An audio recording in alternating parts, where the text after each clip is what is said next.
ክብር ለእግዚአብሔር ይሁን። ሃሌሉያ።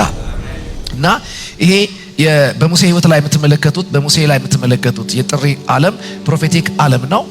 ለነገ ማንቃት ነው። ያሉበትን ሳይሆን ካሉበት እያስመለጠ እግዚአብሔር አምላክ ያዘጋጀላቸውን የሩቅ ተስፋ እንዲረዱ ካቀረቀሩበት ቀና የሚያደርግ ብልጫ ያለውን ነገር እንዲያስቡ በእግዚአብሔር ታማኝነት እሻገራለሁ እወጣለሁ አሁን ካለውበት የተሻለ ነገር እግዚአብሔር አዘጋጅቶልኛል የሚል አረዳድ ጋር በትንቢት መንፈስ ማድረስ ነው ቅባቱ የሚሰራው። ክብር ለእግዚአብሔር ይሁን። እንዳትጠራጠሩ። የትንቢት መንፈስ ያገኛችሁ ወደ ኋላ አይጎትታችሁም። ትናንትናን በትዝታ ወደ እናንተ አይመላለሰውም። ፕሮፌቲክ የሚባለው ስፕሪት ሁሉ ጊዜ ከዛሬ ያስጥልሃል፣ ትናንትናን ያስረሳሃል። ክብር ለእግዚአብሔር ይሁን። ትናንትን የሚያስረሳ ከዛሬ ብልጫ ወዳለው ወደ ነገ ግን ያንቀሳቀስሃል። የትንቢት መንፈስ ብሎ ለዚህ ነው ወደ ህዝቡ ሙሴ በተገለጠ ጊዜ ያገኛቸው እግራቸው በጭቃ ውስጥ ሆነው ሳለ ነው። ለአምላካቸው ሳይሆን ለፈርዖን ባሪያ ለመሆን ተጎንብሰው በሚማክኑበት ዘመን ውስጥ ነው እግዚአብሔር አምላክ ሙሴን የላከው። እና የመጣው ሙሴ ለ400 ዓመት ሰምተውት የማያውቁትን ከሚመስል ድምጽ ጋር ነው መጥቶ የተገናኛቸው። ሙሴን እንዳገኙ የተናገራቸው ነገር ምንድነው? የአባቶቻችሁ አምላክ እግዚአብሔር ወደ እናንተ ምን አድርጎኛል? ልኮኛል። ምክንያቱም አዲስ ምዕራፍ ይጀምራል። አዲስ ምዕራፍ ይሆናል ብሎ ድገሙት እንደገና። አሁን እንደዚህ አዲስ ምዕራፍ የሚባልን ነገር ሁሉ ጊዜ ከምኞታችሁ አታገኙትም፣ ከጉጉታችሁ አታገኙትም። እግዚአብሔር ወደ እናንተ ሲናገር ከገባችሁ ተነስታችሁ የምታቀዱት ነገር ነው። ክብር ለእግዚአብሔር ይሁን። ሃሌሉያ። ስለዚህ ለነገር ሊያዘጋጃችሁ ከተለማመዳችሁትና ከተደጋገመ ህይወት ሊያስጥላችሁ ሲፈልግ እግዚአብሔር ይህን የትንቢትን መንፈስ ወደ ህይወታችሁ ያስጠጋዋል። ማለት የትንቢት መንፈስ ማለት አንድ ነብይ ለመፈለግ መሰለፍ ማለት አይደለም። አንተ ራስን ለነገ ያነቃሃል፣ ለነገ ተዋጊ ያረጋል፣ ለነገ አቃጅ ያረጋል። ክብር ለእግዚአብሔር ይሁን። ዛሬ ላይ ሆነ ለነገ ታስባለህ። በአጠቃላይ ከዛሬ ያስጥላችኋል። ክብር ለእግዚአብሔር ይሁን። ይሄ መንፈስ ያገኛችሁ። ክብር ለእግዚአብሔር ይሁን። ይሄ መንፈስ ሲመጣ በሚገርማችሁ ነገር እንደመጣ አንዱ ምልክቱ ምንድነው? የነበርክበት ጋር ያቀያይም እንዲሰለች ያደርጋል። ክብር በቃ አምታየር ትላላችሁ። ይህን ህይወት በቃ ሰለቸው ትላላችሁ። ባይዘወይ ካልሰለቻችሁ ይሄ መንፈስ አይመጣም። ዝላቸዋል። እስራኤላውያን ለ400 ዓመት ጭቃ ያቦካሉ። የተለየ ስራ አልሰሩም። 400ኛው ላይ ያንኑ ስራ ነው የሰሩት። ግን ለብዙ መቶ ዓመታት ስራውን ተቀብለውት ነው የኖሩት አይደለ? ማለት ጭቃ ያቦካሉ። ደሞዛቸው ነጭ ሽንኩርት ነው፣ ዱባ ነው። ምንድን ነበር ሌላ? አትረዳኝ? ይሄው አንተ አይረባም እኮ ክፍያው ራሱ ያስጠላል። እና ይሰጣቸዋል። ስለዚህ ተቀብለውታል። ጭቃ ያቦካሉ። የሚሰፈርላቸውን ደግሞ ተቀብለው በነፃነት ነበር የሚኖሩት። አሁን የሚሰሩት ስራ አልተለወጠም። ግን በቃ የሚል አንድ በቃኝ ጋር ደረሱ። ስለዚህ ምዕራፍ 3 ላይ ዘጸአት ምን ይላል? በግብጽ ያለው የሕዝቤን ስቃይ ካስገባሪዎቻቸው የተነሳ የጮሁትን ጩኸት ወደ እኔ የጮሁት ጩኸት ደረሰ። ስለዚህ እታደጋቸው ዘንድ ወርጃለሁ ሲል ትመለከታላችሁ። የደጋግመ የኖርከው ህይወት ካልሰለቸህ ሰማይ አይወርድም። ከተቀበልከው አሁን ያለህበት ህይወት እቺስ ማናየብኝ ብለህ ካስቀመጥካት በቃ አይታይልህ፣ ታስቀምጣልታለህ። በጌታ በኢየሱስ ስም የተደጋገመ ህይወታችሁ ላይ ቶሎ የሚሰለች መንፈስ ይስጣችሁ። አንድ ቀን የምር ጸልዩ። በቃ እግዚአብሔር አባት ሆይ በቃ አሉ። ሁሉ ጊዜ እግር በጭቃ ውስጥ፣ ሁሉ ጊዜ ለፈርዖን ገባሪ፣ ሁሉ ጊዜ ወልዶ ለጠላት ማሳደግ። በቃ እኔ ለፋለው የሚረካው ጠላቴ፣ እኔ ደክማለው የሚረካው ሌላ፣ ይበቃል ብለው የእውነት ሲጮሁ ሰማይ ሰማቸው። አሁን የሚያንቀሳቅሰኝን ጮት ጮዋችኋል አለ። ከቤታችሁ ይሄ ጮት አይቋረጥባችሁ። ሰማይን የሚያንቀሳቅስ ድምጽ አይጥፋ ከመኝታችሁ። ክብር ለእግዚአብሔር ይሁን። ለእርዳታ የሚያንቀሳቅሰው መንፈስ ሊረዳችሁ እንዲመጣ እግዚአብሔርን የሚያነቃቃ መንፈስ። ክብር ለእግዚአብሔር ይሁን። ዝላቸዋል። እስራኤል ሲናገር መከራ ውስጥ ነሽ፣ ግን የመከራሽን ግለት አስተውሎ በፈረስሽበት በኩል ቆሞ ወደ እኔ ወክሎሽ የሚጮው የለሽም ማለት፣ የሚያንቀሳቅሰኝ የለሽም ማለት። እንዲህ ልመርቃችሁ፣ እየተጠቃ ዝም የሚል መንፈስ ከህይወታችሁ ይውጣላችሁ። ክብር ለእግዚአብሔር ይሁን። ጥቃትን የማይቀበል ህይወት እግዚአብሔር አምላኬ ነው እያልክ አምላክነቱን የማያስረዳ የህይወት መጠቃቱስ መኖርን ከመላመድ ስንፍና እግዚአብሔር ይጠብቃችሁ። ስማቸው እስራኤል ነው፣ ተግባራቸው ግን ግብፃዊ ነው።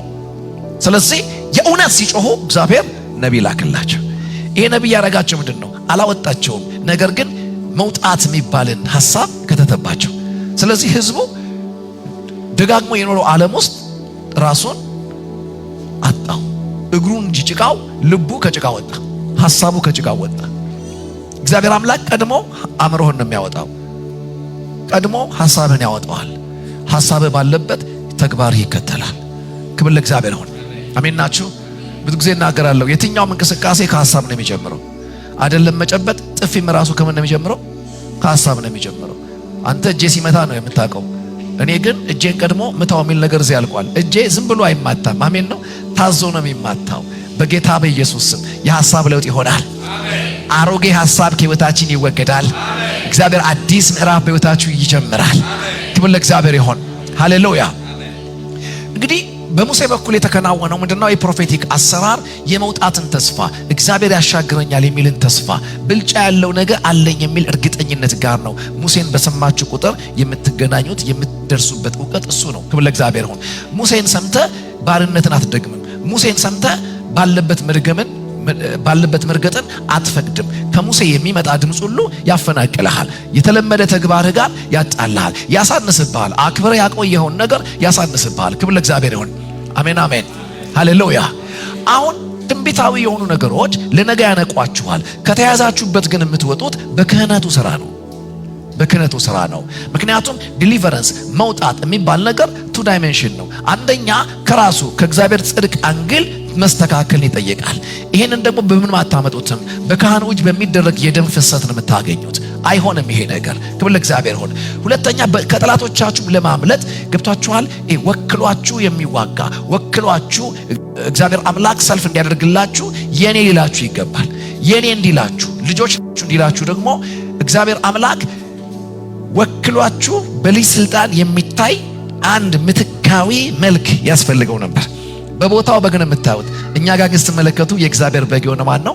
ክርስቶስ ኢየሱስ ነው። ክብር ለእግዚአብሔር ይሁን። ስለዚህ ሁለቱን ጠራና ምን አለ? በግብፅ ሀገር እያሉ ይህንን ነገር ነገራቸው። ምንድነው የሚላቸው? ሙሴንና አሮንን እንዲህ ብሎ ተናገራቸው።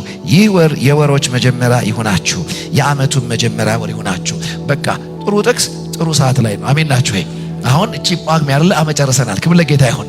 አሁን ከዚህ በኋላ ስትገቡ ከ3 ቀናት በኋላ አንድ ብላችሁ ትጀምራላችሁ። እንደ ሀገርም ካሌንደራችን አንድ ብሎ ነው የሚጀምረው። አሁን ግን ቁጥር መለወጥ ብቻ ሳይሆን ህይወት መለወጥ ይሆንልናል። መንፈሳዊ አረዳድን መቀየር ይሆንልናል። የተደጋገመ የተሰለቸ ህይወታችንን ጥለን እግዚአብሔር አምላክ ያዘጋጀልንን አንድን ተስፋ አስተውለን መጓዝና ዓመቱን መቀላቀል ይሆንልናል። ክብር ለእግዚአብሔር ይሁን። ስለዚህ ያላቸው ነገር ምንድነው? ይህ ወር የዓመቱ መጀመሪያ፣ ይህም ቀን የዓመቱ መጀመሪያ ይሁን። ባበሽኛ መስከረም 1 ብላችሁ ጀምሩ። ይሄ ከመሃል ነው ጀመራችሁ። ይሄ አቆጣጠር የግብፅ አቆጣጠር አይደለም። የግብፅ አቆጣጠር አይደለም። ነገር ግን የሚላቸው ምንድነው? በያዕቆብ መሪነት ግብፅ ከገባችሁበት ጊዜ ጀምሮ 1 ብላችሁ 430 ዓመት ቆጥራችኋል። 430 ዓመታት በህይወታችሁ ላይ ውበታችሁን የደበቀ ስልጣናችሁ ላይ የዋሸ የነገ ተስፋችሁን የጋረደ ህይወትን የኖራችሁት። የአብርሃም ልጅ ናችሁ፣ ነገር ግን የአብርሃምን አምላክ አታውቁትም። መጽሐፉን ይዛችኋል፣ የመጽሐፉን እውነት አታውቁትም። ይዘመርላችኋል፣ የግጥሙ ሐሳብ ጉዳያችሁ አይደለም። የሚሰማ እግዚአብሔር አለ፣ የመጸለይ ጉልበት የላችሁም። ይሄ ነው ትልቅ ጥቃት ማለት ይሄ ነው። በሚሰማ እግዚአብሔር ፊት እንዳትናገሩ መታፈን። እግዚአብሔር ይህንን መንፈስ ከቤታችሁ ያሳደው። ክብር ለእግዚአብሔር ይሁን። ስለዚህ ትገናኛላችሁ። አብርሃምና ይስሐቅ ያዕቆብ እግዚአብሔርን አክቲቭሊ እንደተጠቀሙት አብርሃም አምላኩን በሚያውቀው ልክና መረዳት እናንተም ማወቅ ይሆንላችሁ ዘንድ ክብር ለእግዚአብሔር ይሁን።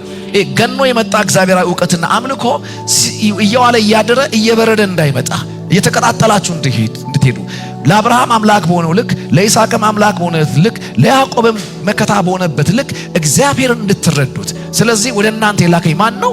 የአብርሃም የይስሐቅ የያዕቆብ አምላክ ነው። አሜን። ክብር ለእግዚአብሔር ይሁን። ሃሌሉያ። ከዛ ምድረም ይላቸው 430 ዓመት እንደ ባሪያ የኖሩበት ሲሆን 1 ብላችሁ ትጀምራላችሁ የሚላቸው ግን ባርነት የሚቀጥልበት አይደለም። ባርነት የሚቀጥል ከሆነ እግዚአብሔር የሚያደርገው ምንድነው? 430 431 400 እያልክ ነበር የምትቀጥለው። እግዚአብሔር 430 4 ነጥብ ሰጠውና አሁን 1 ብለህ ትጀምራለህ። ባርነት የሌለበት ግብፅን የምትሸሽበት፣ ቀና ብለህ ከነዓንን ተስፋ የምታደርግበት፣ እግዚአብሔርን አስቀድመ የምትከተልበት፣ በጥረት ብቻ ሳይሆን በእግዚአብሔር ሞገስ የምትበላበት የምትጠጣበት፣ እግዚአብሔር ለጥማት አለትን ከፍቶ እርካታ የሚሆንበት፣ ለረሃብ ደመናትን አዞ እንጀራ የሚሆንበትን ዓመት ትጀምረዋለህ። ሰማያዊ ክንውን ያገኛችኋል። ያገኘኛል የሚል አሜን ይበለኝ። ክብር ለእግዚአብሔር ይሁን። በቃ ታዩታላችሁ። ታምራት የሚባል ነገር በህይወታችሁ ላይ የዕለት ተዕለት ህይወታችሁ ይሆናል። ያንዳንድ ቀን ትዝታ አይደለም ይሆን፣ የዕለት ዴይ ቱ ዴይ፣ እያንዳንዷን ቀን፣ እያንዳንዷን ወር፣ እያንዳንዷን ሳምንት የእግዚአብሔርን ፊት ለፊት የምታዩበትን አዲስ ምዕራፍ ትጀምራላችሁ። መጸለይ ብርቅ የማይሆንበት መንፈሳዊን ዓለም መስማት ብርቅ የማይሆንበት በርከክ ስትል ቶሎ የምትቀጣጠልበት ትንሽ ሲዘመርልህ ብዙ የምታመልክበት አማካ ያሳባሉ ፍትስ ማትልበት አንተን ለማንቀሳቀስ በዋልዝ በሬጌ በመናመን አንድ ላንድ ሮቨር መኪና ነበር ድሮ ገብታችኋል። ከዛ ባቲ ሲጠፋ ምንድነው የሚባለው ያታቋል አፍራ አርጋል መስልካ በለው አንዱ ወይ ምን አሰቃየን እዛ ጋር ነዳጃችን አለ ጀነሬተራችን አለና ምንድነው ቁልፍ አላት ተረክ ታርጋት ትነሳለች። እሷ ከተበላሸች ግን በቃ እግዚአብሔር እኛንም ያሳርፈናል። እናንተ እንዲህ ከማረግ አሜን ወይ እንዲህ ከማረግ ያሳርፈናል። ትንሽ ሲዘመርልህ ብዙ ይገባሃል። ትንሽ ሲሰብክ ብዙ የጠለቀ መረዳት ባለቤት ትሆናለህ። ክብር ለእግዚአብሔር ይሁን። ሃሌሉያ ክብር ለኢየሱስ ይሁን። ማለት ትወጣላችሁ ማለት ቀበሌ ትቀይራላችሁ አይደለም። ግብ ትለያላችሁ፣ ተስፋችሁን ትገናኛላችሁ። ኖት ኦንሊ ዛት ሕግ ትማራላችሁ፣ የያህዌን ተስፋ ትረዱታላችሁ፣ የመጽሐፉ ባለቤት ትሆናላችሁ። አሜን። እግዚአብሔርን በስሙ ብቻ ሳይሆን በግብሩ ታዩታላችሁ። አዲስ ምዕራፍ ማለት ይሄ ነው። በሞገሱ ታዩታላችሁ። ለዚህ ነው ለአብርሃም ተገለጠለት ይላል አይደል? መጣና እግዚአብሔር ለትውልዱም ተገለጠላቸው። በቃ በሚንቀጠቀጥ ተራራ ያንቀጠቀጠ እግዚአብሔር ተገለጠላቸው። መንፈሳዊ ማንነታቸው ሪቫይቭ አደረገ። ክብር ለጌታ ይሁን። ሃሌሉያ። ነገር ግን ይሄም የሆነው በዚህ ወር በ14ኛው ቀን ሰው ሁሉ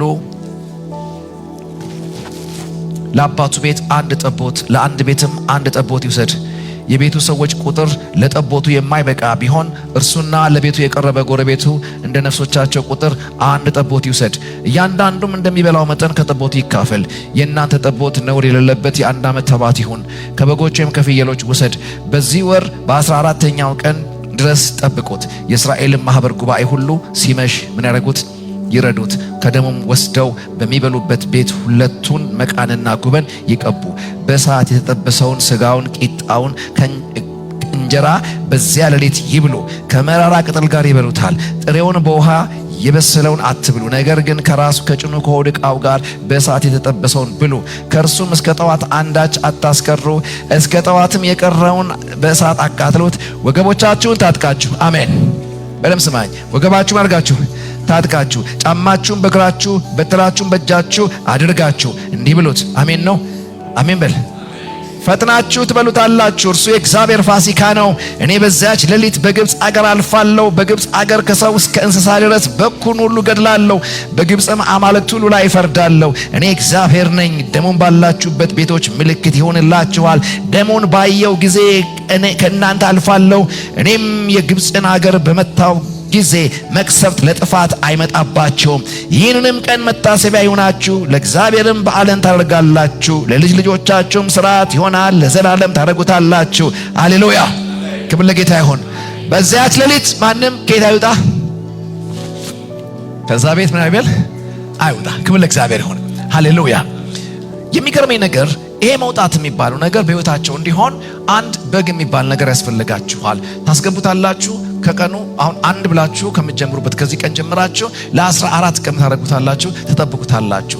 በ14ኛው ቀን ሲመሽ ምን ታረጋላችሁ? ታርዱታላችሁ። ያ ከይታረደው በግን ደግሞ ሁለት ፓርት አለው። የምትበሉት ፓርት አለው። እንደገና ደግሞ ወክሏችሁ እንዲታይላችሁ ወደ ግብጽ የገባው ሞት ቤታችሁ ገብቶ እንዳይገድል፣ የውጭ ክፋት ቤታችሁ ገብቶ እንዳይከፋ ደግሞ ክፋቱን ሁሉ እየመረጠ ከበርም ይመልስላችሁ ምልክት እንዲሆን ወክሏችሁ እንዲታይላችሁ በህይወታችሁ መግቢያ በራፍ ላይ ምን ታረጉታላችሁ? ትቀቡታላችሁ ብሎ እግዚአብሔር አምላክ በሩቅ ይሄንን ትእዛዝ አዘዛቸው። አሜን። ይሄ ምንድነው ይላቸዋል?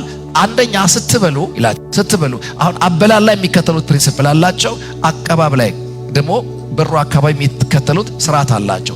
አበላል ላይ ያላቸው ስርዓት ምንድነው? ስትበሉት አዲስ ምዕራፍ ስለሆነ የነበርክበትን የምትለቅበት ምሽት ስለሆነ ቀጣዩ ንጋት የትናንትናውን ጭቃ የምታቦካበት አይደለም። አሜን ናችሁ ወይ? ፕራክቲስ አርገው ማታቀውን አዲስ ልምምድ የምትጀምርበት ነው። እስራኤል ወጥቶ አያውቅም፣ ውልፍት ብሎ አያውቅም። ከስራ ቤት ነው፣ ከቤት ስራ ነው ይሄን ሁሉ ዓመት ይኖረው። አሁን ግን ትናንትና ቆልፈ የዘጋውን ቢሮ የምትከፍትበት አይደለም። ትናንት የሰለቸን ህይወት የምትደግምበት አይደለም። አዲሱ ንጋት ለቀ የምትወጣበት ነው። አሜን ናችሁ ወይ? ስለዚህ ስትበላው አለ በጉን ስትበላው እንደ ኗሪ አትብላው፣ ባለበት እንደሚሄድ ሰው አትብላው። ስትበሉ ምግቡ እራት ነው፣ የምትበሉት ግን በቢጃማ አይደለም ነው። አሜን ሰው ለባብሶ የሚበላው ቁርስ ነው አይደል? ለምን ከበላ በኋላ ምን ያደርጋል? ይወጣል። እራት ከሆነ ግን ገብቷቸዋል። ቢጃማ ለብሶ ምናምን ብሎ ዘና ብሎ ነው በልቶ ሊተኛ ነው የሚበላው። ይሄኛው በግ ስትበላው የሚያስተኛ አይደለም። ከበላው ውጣ ውጣ ይልሃል። ከማይመጥን ሰፈር ወጣ፣ ከኃጢአት ሰፈር ወጣ። በቃ ይወራ አትከራከርም። አማኝ ካመነ በኋላ ኃጢአት ቢሰራ ባይሰራ እኔ ምን አቅልሃለሁ? አሜን ነው። እኔን ግን አይመለከትም። ሃሌሉያ። ምክንያቱ የምበላው በግ ራሱ የተጣላ ነው። አሜን ናችሁ። የደጁ ክፋት ውስጥ አይሰራም። አሜን ናችሁ። ያወጣሃል። የግብፅን እሳቤ መከራከሪያ ፖይንት አታደርገው፣ ያስመልጥሃል። ስለዚህ ይሄን በግ ስትበሉት እንደ መንገደኛ ብሉት አለ። እንዴት በሉ? ጫማችሁን ታጥቃችሁ። አሜን። አንተ የማይሆን ነገር እራት ቀበቶ አጥብቅ፣ በትር ይዘ ሻንጣ ይዘ ምን በል እራት ብላ። እንዴት ደስ ይላል! እሱም ክርስቶስ። ሃሌሉያ። ይሄ የህይወት እንጀራ በህይወታችሁ ላይ መብሎ ነው። ጥገቡት በኢየሱስ ስም። ክብር ለጌታ ይሁን። እሱ ስታገኙት ነፍሳችሁ ተንቀሳቃሽ ነው የምትሆነው፣ የምትሄድ ነው የምትሆነው። ትርቃላችሁ። አንድ የምትጸየፉት ዓለም ይሆናል። በጉ ስትበላው ወጪ ነህ። አሜን ናችሁ። ትዝታ አይኖርም። ለግብፅ ኖረዋል እኮ የማታውቀው አይደለም ግብፅ። በቃ ኦሬዲ ምንም ይጋብዝህ ጭቃ ነው ህይወቱ። ዓለም ጭቃ ናት። አሜን ነው። ምንም ገብቷችኋል? የሆነ ቅር የሚልን ከወጣን በኋላ ቅር የሚልን ወደ ኋላ እኮ ምንም ነገር የለም። ውበት ነው የሆነልን። ከነዓን ባይኖር እንኳን ከግብፅ መውጣት ያዋጣል። ደግሞዋለሁ፣ ከነዓን ባይኖር እንኳን አሜን ናችሁ። ከጭቃ መውጣት ያዋጣል። ከግብፅ አማልክት ስጋት መውጣት ያዋጣል። ውሻ ወደ ትፋቱ እንደሚመለስ አንመለስም። እኛ እምንሄድ ነን። ምልክታችሁ እንዴት ነው ከተባለ አበላላይ ያስታውቃል። አንዳንዱ ዝርፍጥ ብሎ ነው የሚበላው። በቃ የሆነ ቤተኛ ነው፣ ጉዳዩ አይደለም። ሲኖር ወዳጆቼ ከዚህ በኋላ ህይወታችሁ የሚሄድ ይሆንላችሁ። አሜን ነው። ክብር ለእግዚአብሔር ይሁን። ወገባችሁን ታጥቃችሁ፣ ጫማችሁን አጥብቃችሁ፣ በትራችሁን በእጃችሁ ይዛችሁ ምን ታደርጉታላችሁ? በፍጥነት ምን ታደርጋላችሁ? ትበሉታላችሁ። እሱ የመሄድ አቅማችሁ ነው። ክብር ለእግዚአብሔር ይሁን። ካልበላህ አትሄድም። ባይብል ስታጠኑ ትኩረታችሁ ክርስቶስ ካልሆነ ከዓለም አታመልጡም። አይደለም ወጣችሁ ልታመልጧት፣ ፍቅር ነው የሚይዛችሁ። ሴንተራችሁ፣ ጭቅጭቃችሁ ሁሉ እሱ ነው የሚሆነው።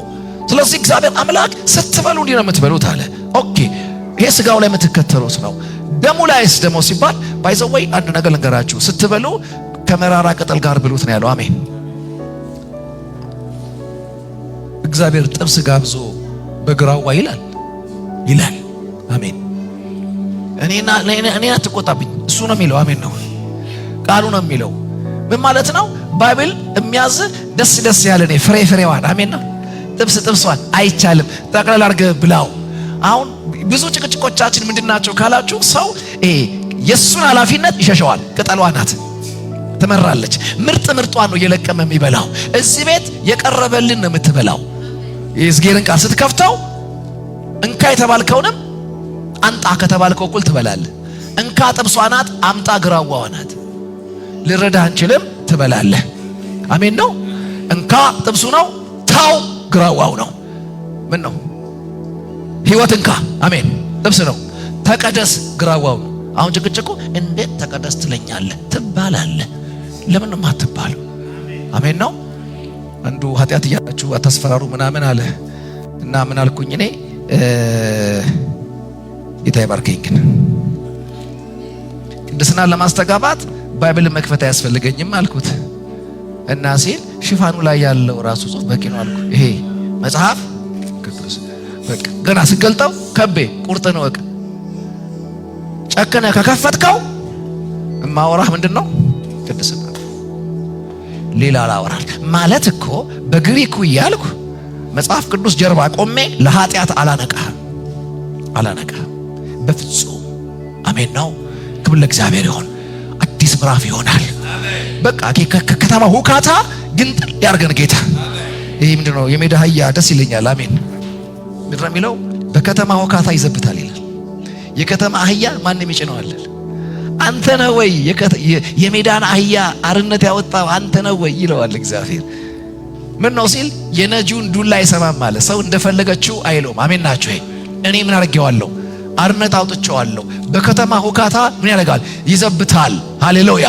ምድረ በዳው ላይ ይሮጣል፣ ይጋልባል። ክብር ለእግዚአብሔር ይሁን።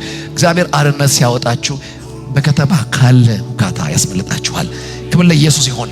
ኦኬ አሁን ልፍተንላችሁ። ይሄ የደሙ ስርዓት ምንድነው ብለን ስንጠይቅ የሞት መልአክ ከበር ውጭ አለ እየገባ ይገላል። የሞት መልአክ ማለት መልአክ የተላከ ማለት ነው። ስለዚህ የተላከው ሞት አድርስ ተብሎ ነው። በቃ አለቀ። ስለዚህ የገባበት ቤት ሁሉ ፖስታ ያድላል። የምንድነው? የሞት ነው። እና ለግብፅ ሁሉ ባድራሻው ተጽፏል። ግብፅ ውስጥ ያገኘውን ቤት ሁሉ እና በኩር ሁሉ እየገባ ግደል የሚል ትእዛዝ ተጽፏል።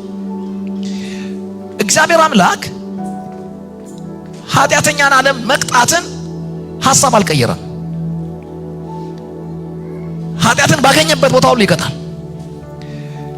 ኃጢአት በተገኘበት የሚቀጣ ከሆነ ኃጢአተኛው ደጅ የሚዘፍነውም ገብቶ የሚዘምረውም ኃጢአተኞች ናቸው። ስለዚህ ከሚጠፋ ዓለም ጋር አብረን እንዳትጠፋ ጎረቤት የገባ ሞት አንተ ጋር እንዳይገባ እግዚአብሔር ያደረገው ነገር ምንድነው ካላችሁ፣ ስለ ኃጢአትህ እንዳትሞት አይደለም ያደረገው። ሞታችኋል። አይዟችሁ፣ እውነቱን ነው የምነግራችሁ። ሞታችኋል። ግን ሞታችኋል ስንል በጉ ወክሏችሁ ሞቷል ማለታችን ነው። ግብፅ ውስጥ ያለው ሁሉ መሞት አለበት። ደም አልባ የሆነ ቤት ራሱ ሲሞት በጉ ወክሎት የሞተለት ሰው ግን በምህረት ነጋለት። አሜን አሜን። ምን እያልኩ ነው? ለምሳሌ በጸጋ ኔዳን ነው በስራ አይደለም ሲሉ እንዳሰሟቸው። በስራ ኔዳናችሁት። ለውጡ ምንድነው? ያንን ስራ ማን ነው የሰራው? ክርስቶስ ነው የሰራው። ለዚህ ነው ባቤል በሱ ስራ ይላል መዳን ሆነልን። በማስራ እዚህ በሉት በሱ ስራ መግባት ሆኖልናል። ዝም ብለህ አልገባህም። አብ ስራ ይፈልጋል ከኃጢአተኛው ዓለም ላይ። እኔ አልቻልኩም፣ ስለዚህ በቁጣው ስላልፍ ስል ልጁ ወከለኝና የአብን ጥማት ሰርቶ አረካው። በሱ ስራ መግባት ሆነልኝ። በበጉ መሞት ግብፅ የገባ ሞት ቤቴ እንዳይገባ ከበር ተመለሰ። እስቲ ደሙ በሉ ሃሌሉያ። ይሄ ነው የሚናገረው። አንድ ሰው ሲናገር ሰማሁት በቲክቶክ ላይ ነው እና ነጆ የጅል ቆረጥ አርጋችሁ ለቀቁት። ክብር ለጌታ ይሁን። እና ምን ይላል? ከበደና አለማየሁ የሚባሉ ሰዎች ነበሩ። በጋርደው ቀብተዋል። ግን ሲያወሩ ይሄ በግባክ የሚሰራ አይመስለኝም እያለ አንዱ ቢጠራጠር አለ። ግን ውስጥ ካለ መልአኩ ገብቶ አይገለውም፣ ያድነዋል። ዋናው የሱ መጠራጠር አለማመን ሳይሆን በጉ ነው አለ። እና ገረመኝ። አንደኛ እሱ ያለውን ከቤን አውቀዋለሁ። አሜን ብሎ አውቀዋለሁ እና ዋሽቶበታል። ከቤ አልተጠራጠረም። አሜን። ለመሰላችሁ ቢጠራጠር ኖሮ በጋ ያርድም። አሜን ነው። ቢጠራጠር ኖሮ ደም አይቀባም። በጋ ያረደ 14 ቀን ሙሉ በጉን ቤት አስቀምጠው ስሎ ቢጠራጠር ኖሮ 8ኛው ቀን ላይ አርዶ ይበላው ነበር ቀቅሎ። ወይ ደግሞ በ14ኛው ቀን ይሄ ነገር አይሰራም ብሎ ምን ያደርገው ነበር? አያርደውም ነበር። ጠብቆ አርዶ የቀባን ሰውዬ ቢጠራጠር ትለኛለህ? ትናንትና ኃጢአት ብትሰራ ምንም አትሆንም ያልከን፣ አሁን ደግሞ ኢየሱስ ያድናል አያድንም ብለህ ብትጠራጠርም እያልክ ሰይጣን ምን ሊያወራን ነው የፈለገው? ከርኩሰት ጀመረን፣ አሁን ወደ እምነታችን አደገ። እኛ አሜን ነው ወይ ነፍሳቸውን ለማዳን ከሚያምኑት እንጂ ወደ ኋላ ከሚያፈገፍጉት አይደለንም። አይደለሁም በሉ። ክብር ለእግዚአብሔር ይሁን። እንዳትሳሳቱ። አሁን የተፈለገው ከገባህ ትሞትም ነው። አዎ እንስማማለን። ከወጣ ድብን ትላለህ እዝጊሩ ብሏል። የሚያዋጣው ደም ከቀባ በኋላ ምን አትበል፣ አትውጣ። የአብርሃም ልጅ መሆንህ አያድንህም። ከደም ውጪ የሞት መልአክ ካገኘ ምን ያደርግሃል? ይገላል። ማንም በዛ ሌሊት እንዳይወጣ አለ። በደሙ ወደ እግዚአብሔር ክብር ገብተናል፣ አንወጣም። አሜን ናቸው። በፈቃዳችን ተጣብቀን ከሱ ጋር እንቀጥላለን። እዚህ በጉ በሉ የዘላለም ውሳኔ ነው፣ ዘላቂ እምነቴ ነው። ለዚህ ነው መጽሐፍ ሲዘጋ እስከ ሞት ድረስ የታመንክ ሆናል። መታመንህ ለአንድ ሰሞን አይደለም። እስከ መቼ? እስከ ሞት ድረስ የታመንኩን የህይወትን አክሊል ምን አደርግሃለሁ? እሰጥሃለሁ። ክብር ለጌታ ይሁን። በለው አጠገብ ያለውን አምነሃል በለው። እስከ ሞት ድረስ የታመንኩን የህይወት አክሊል ይጠብቅሃል። ሃሌሉያ። ክብር ለእግዚአብሔር ይሁን። አሜን አሜን። የህይወት ለውጥ ከህይወት ጋር ማንጋት የሚባል ነገር ለእስራኤል እንዴት ሆነ ብላችሁ ጠይቁ። በጉ ገባላቸው። እንዲህ ልመርቃችሁ፣ ክርስቶስ በቤታችሁ ሁሌ ይግባላችሁ። በአዲስ ኪዳን አንድ ሰው ራሳያችሁ ነው። እሱን ነግሬያችሁ ጨርሳለን። ያ ሰው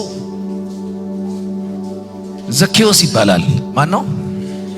እና ዘኬዎስ በጣም የሚገርመኝ ሰው መጽሐፍ ቅዱስ ፕሮፋይሉን ሲያስረዳ ምንድነው የሚለው? የቀራጮች አለቃ ነበር ይላል። ይሄ ደግሞ ወደ አይሁድ ኮንቴክስት ሲገለበት ቀራጭ ኃጢአተኛ ነው። የቀራጭ አለቃ ደግሞ ስትሆን የኃጢአተኛ ምንድነው? አለቃ ነህ። ምርጥ የተጨበጨበልህ ከተማ ያጨስክ ምንድነው? ኃጢአተኛ ነህ። ይሄ ማንነቱ በመጀመሪያ የስም መልኩን አታክ አድርጎበታል።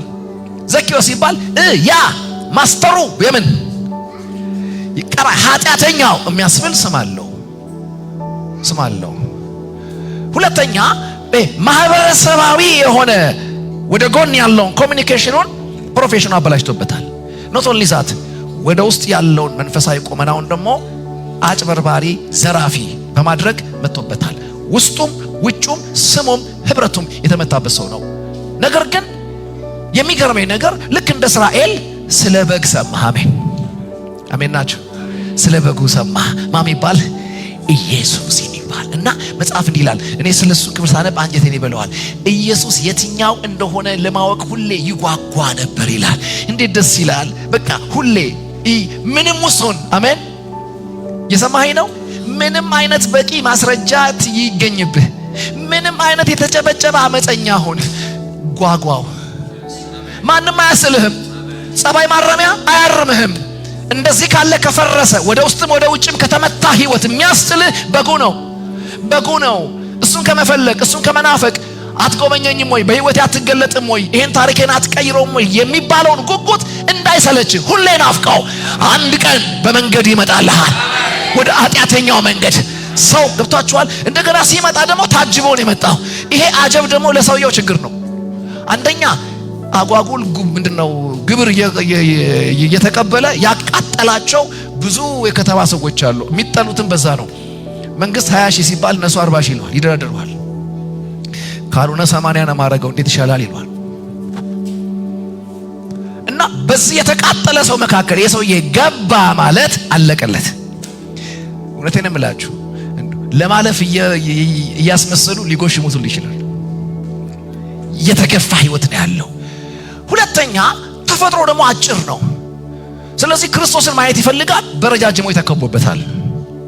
ሩቅ ነው ኃጢአተኛው፣ የተጠላው አመፀኛው።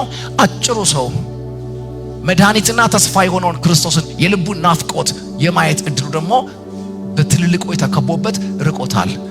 በዚህ ጊዜ የሾላ ዛፍ ላይ ወጣ። አሜን፣ ክብር ለእግዚአብሔር ይሁን።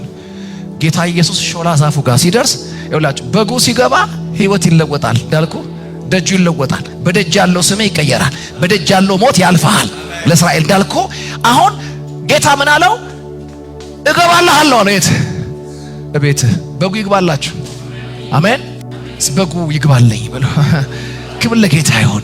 ምን አለው? ዘኬዎስ ሆይ ወረድ አለው። በቤትህ ዛሬ እውልልሃለሁ አለው። ሃሌሉያ! አዲስ ምዕራፍ ይሆናል። ጌታ በቤታችሁ ይገባል። ክብር ለጌታ ይሁን። በቤትህ ምን አደርጋለሁ? እውል ዘንድ ይገባኛል አለው። ይህንን ክፍል ምን ብዬ ተናግሬያለሁ? ጌታ በልካችሁ ይውላል ብዬ ካሁን በፊት አስተምሬያለሁ። በልክ ማለት ነው በቁመት ልክ። አሜን። በቁመት ልክ ይገባል።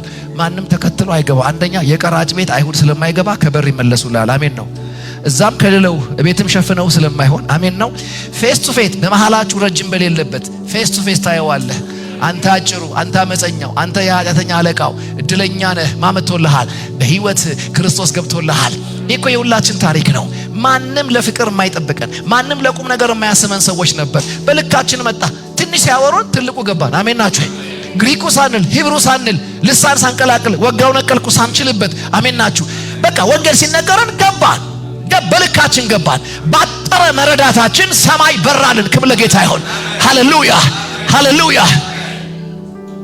ምንም አላለውም ጌታ። ልክ እቤቱ ሲገባ ሞት ወጣ። ልክ እስራኤል በጉን ሲያስገባው ሀገር የገባ ሞት አልፎት እንደሄደ ዝም ብሎ በጉ ሲገባለት ምን ማለት ብድግ አለና አንተ የሆነ በቃ ጴንጤ ያረጋው አሜን በለኝ። ይሄ የድሮውን አሜን ነው። የድሮውን ጴንጤ ያረጋው ምንም ሳይናገር ሳይከሰስ አንተ ምናምን ሳይባል ያስገባው ማንነት ህይወቱን ለወጠው፣ ወደ ውሳኔ አመጣው። ምንም እኮ አላለም። በቃ ጌታ ሲገባለት ጌታ ሆይ አለ።